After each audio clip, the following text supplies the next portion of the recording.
जब साधु को कैलाश पर्वत पर चढ़ने से रोका गया, फिर जो हुआ देखकर सबके पसीने छूट गए। कैलाश पर्वत, जिसे भगवान शिव का निवास माना जाता है, सदियों से साधु संतों और तपस्वियों के लिए एक पवित्र और रहस्यमय स्थान रहा है। इस पर्वत की ऊंचाई जितनी है उससे कई अधिक गहरी है। इसके आसपास की रहस्यमयी और दिव्य कथाएं। इस पर्वत पर चढ़ाई करना किसी सामान्य व्यक्ति के लिए तो असंभव सा है, परंतु जो सच्चे तपस्वी होते हैं उनके लिए यह मार्ग भी खुल जाता है।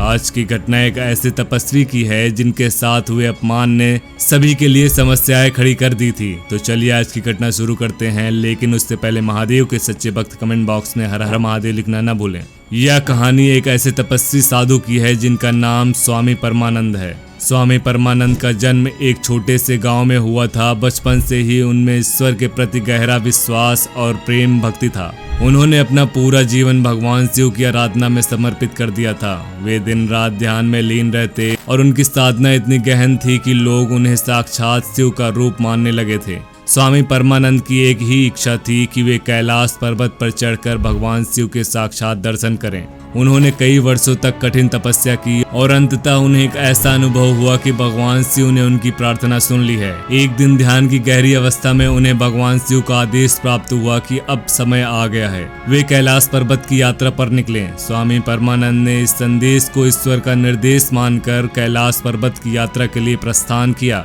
वे जानते थे कि यह यात्रा आसान नहीं होगी, परंतु उनकी आस्था इतनी प्रबल थी कि वे किसी भी कठिनाई का सामना करने के लिए तैयार थे। उन्होंने अपने साथ कुछ भी नहीं लिया, सिर्फ एक लाठी और अपने शरीर पर एक मात्र साधारण वस्त्र। उनका मानना था कि भगवान शिव ही उनकी रक्षा करेंगे और उनका मार्गदर्शन करेंगे। कई दिनों की कठिन यात्रा के बाद स्वामी परमानंद कैलाश पर्वत के निकट पहुंचे। वहां की शांति और दिव्यता ने उन्हें मोहित कर दिया, लेकिन जैसे ही वे पर्वत की चढ़ाई करने लगे, उन्हें महसूस हुआ कि कुछ अदृश्य शक्ति उन्हें रोक रही है। उनकी चढ़ाई मुश्किल हो रही थी और ऐसा लग रहा था कि मानो कोई उन्हें आगे बढ़ने से रोक रहा हो। स्वामी परमानंद ने कई बार प्रयास किया, लेकिन हर बार वो उस अदृश्य शक्ति से पराजित हो गए। उनके मन में कई सवाल उठने लगा। क्या भगवान शिव ने उन्हें गलत संदेश दिया था?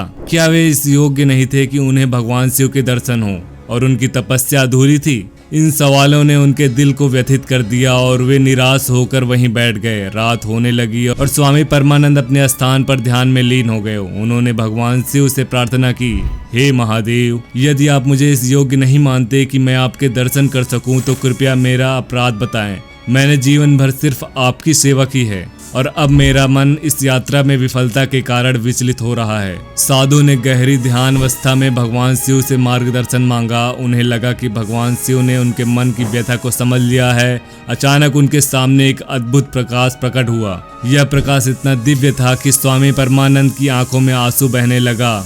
उस प्रकाश के मध्य में उनके पिता की दिव्य मूर्ति प्रकट हुई। पिता ने उन्हें प्रेम पूर्वक देखा और बोला, तू मेरी भगवान की भक्ति में पूरी तरह समर्पित है, परंतु कैलाश पर्वत पर चढ़ाई हर किसी के लिए नहीं है। यहाँ आने के लिए केवल शारीरिक शक्ति नहीं, बल्कि मानसिक और आत्मिक शक्ति की भी आवश्यकता होती है। स्वामी परमानंद ने रोते हुए कहा कि क्या मेरी साधना अधूरी है? क्या मैंने आपके प्रति अपनी भक्ति में कोई कमी रखी?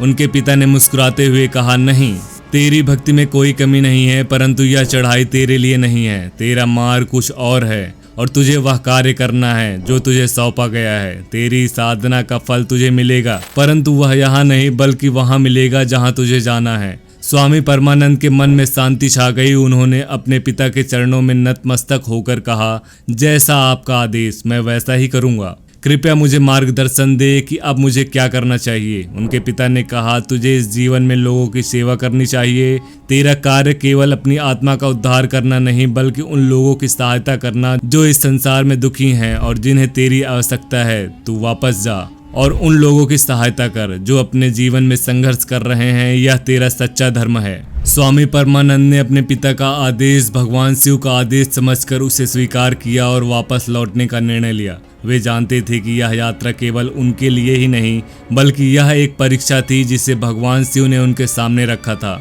उन्होंने अपने जीवन को शिव की सेवा में समर्पित कर दिया और लोगों की सहायता करने का व्रत लिया।